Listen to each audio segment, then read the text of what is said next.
pledge allegiance to the flag of the United States of America and to the republic for which it stands, one nation, under God, indivisible, with liberty and justice for all.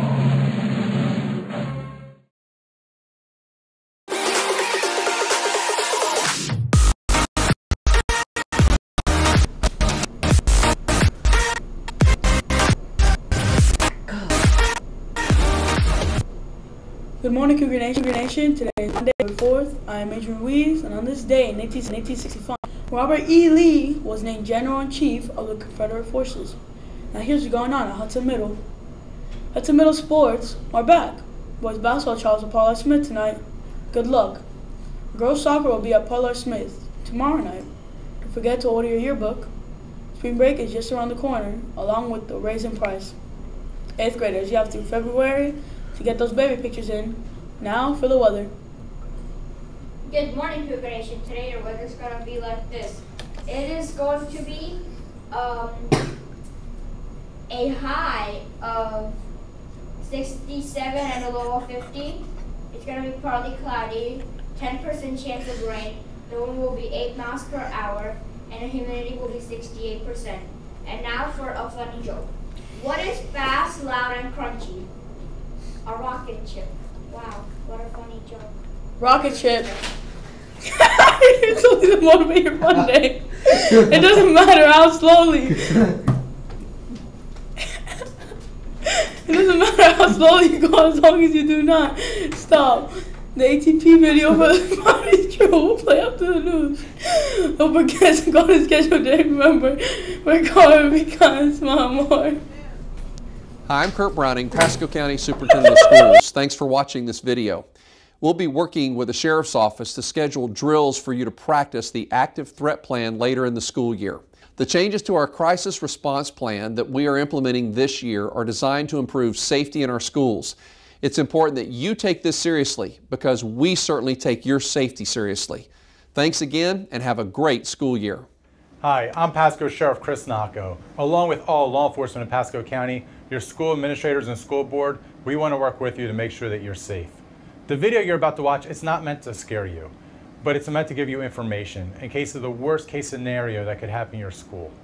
We want you to have the options and the ability to know what to do in those situations, but ultimately it's going to be your choice. Please watch this video, be informed, and ask questions, because we're all in this together to make sure we're all going to be safe. All of our teachers and school staff members have been trained on the new plan, the ABCs of surviving an active threat. The ABCs stand for Alert and Avoid, Barricade and Lockdown, and Counter. The goal of the plan is to provide teachers and students with options that we use to save lives and reduce injuries in the unlikely event of a violent threat at school.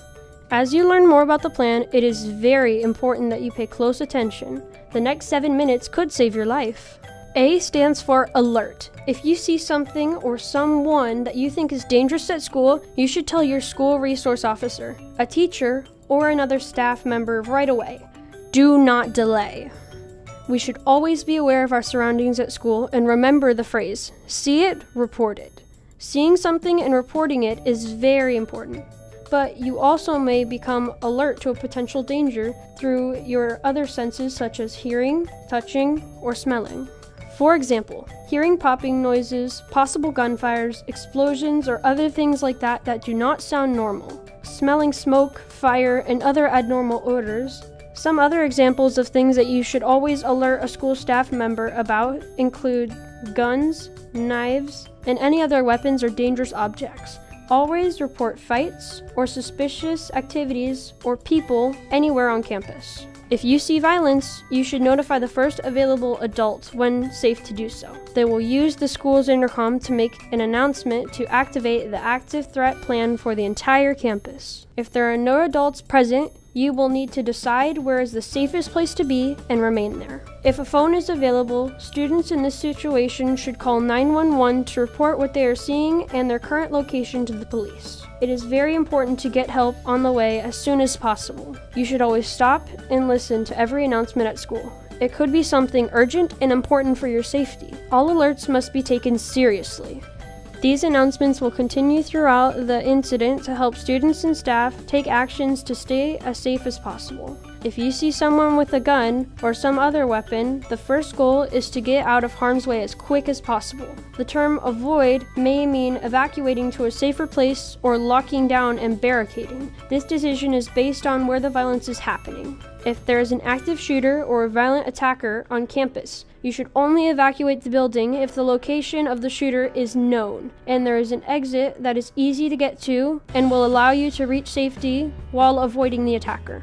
You may need to evacuate from a large open area such as a hallway or a common area to a nearby classroom that can be secured from the inside because there is not time or it is not safe to evacuate further away. You may need to evacuate from a cafeteria, gymnasium, or a place where you cannot lock down to a safer place that can be locked down and barricaded. You may need to evacuate from an athletic field or other outdoor locations farther away or completely off campus. For example, if an active shooter is seen entering a building and you are outside the building, choosing to stay outside is the best choice. Listen to school staff and follow directions. Unlike a fire drill, if you are evacuating from a violent event, you will run. If evacuation or escape is necessary, you should try to do so by any means you can. In a life-threatening situation, any path that can get you to safety is okay. Here are some examples. Exit doors, fire doors, or emergency exits. Breaking a window and escaping through the window if it is safe to do so. Restricted areas normally only used by school staff. Punching a hole in a sheetrock wall. Here are some important tips you should remember if you have to evacuate. Leave personal belongings behind, they slow you down. Avoid elevators and escalators. Alert and take others to safety with you, but do not stay behind because others refuse to go. Call 911 when safe to do so and tell a responsible adult where you are. You will likely meet arriving police or a sheriff's deputy during an incident like this. Students and staff should display empty hands with open palms, keeping your hands up near your head, and always obey instructions of arriving police. The ultimate goal of a lockdown is to deny the attackers access to the room or location where you have locked down. At the very least, you want to slow down, deter, and distract the attacker from direct contact with you. This is why barricading is important. Barricades do not have to be complex. A good barricade can even be made in less than a minute. During a lockdown, your teacher will first lock the door and cover the windows while everyone else in the room builds a barricade as quickly as possible against the door using objects nearby. You should only use objects for the barricade. Never place your body against the door as part of the barricade. Once you have barricaded, you should not open the door for anyone. It is important to know what type of door you have in the room where you're locked down. Does the door open into the room or does it open out? You should put as many heavy objects in front of the door as possible. Use desks, chairs, filing cabinets, and other large objects that will be hard to move quickly. You should begin with the largest and heaviest objects first and place them directly against the door. Then add additional items on top and around the large object to reinforce the barricade. The more, the better. For out-swinging doors, you may be able to tie the door closed with a rope, a belt, or any type of material that can be used to keep the door closed. However, you should still build a barricade against the door. The obstacles serve as an additional barrier that can slow down or discourage the attacker from getting to you. The lights should be turned off inside the room, and all of the windows should be covered. You should try to stay out of the line of sight of windows or across from doorways. But barricading is not enough. You still need to be ready to defend yourself just in case the attacker makes it inside your classroom. Once the barricade has been created, everyone should spread out around the room.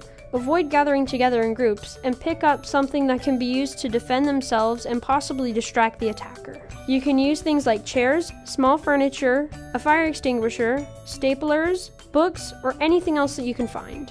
Your classrooms have plenty of useful objects inside. This strategy is called countering, and it is a last resort option of self-defense and a personal decision. We do not suggest being passive, such as lying down under a desk or hiding in the corner if an attacker makes it inside your room. It is best to take some action to defend yourself. Doing so could save your life or the lives of others. But countering will never be required of anyone. If it becomes necessary to defend yourself, you should throw objects that you've picked up at the attacker. You should do so while moving around the room, screaming, shouting, and making lots of noise. You may also be able to physically overpower an attacker by working in teams to swarm him. These actions may distract the attacker's plan and put him on the defense. This may give extra seconds for police to arrive, or it may create an opportunity to run away from danger. But do not pick up or handle the weapon. Doing so could cause the police to mistake you for the aggressor. You may opt to place a trash can or a large item over the weapon and guard it until the police arrive, if safe to do so. Hi, I'm Lieutenant Ferguson with the School Resource Officer Unit. Now that you know more about our active threat plan, let's review the main points. A stands for alert and avoid. Always alert a responsible adult if you see anything dangerous or suspicious at school. Listen to all announcements and take all alerts seriously. Only evacuate the building if you know the location of the attacker and there is a clear path to your exit. Do not leave a safe place for the unknown. Evacuation means getting from an area of immediate danger to any safer place. B stands for barricade and lock down. The goal of a lockdown is to deny or delay the attacker from getting inside your room. Lock the door and cover the windows. Build a barricade as quickly as you can. For outswinging doors, you may also be able to tie the door closed with a belt or piece of rope. Be sure to spread out around the room and pick up items you can use to defend yourself. C stands for counter. Countering is a last resort option of self-defense, and it's a personal decision. Throw the objects you have picked up at the attacker. Do so while moving around the room, screaming, shouting, and making lots of noise. You may physically be able to overcome an aggressor by working in teams to swarm him. Do not pick up or handle a weapon, and always look for opportunities to run away from danger.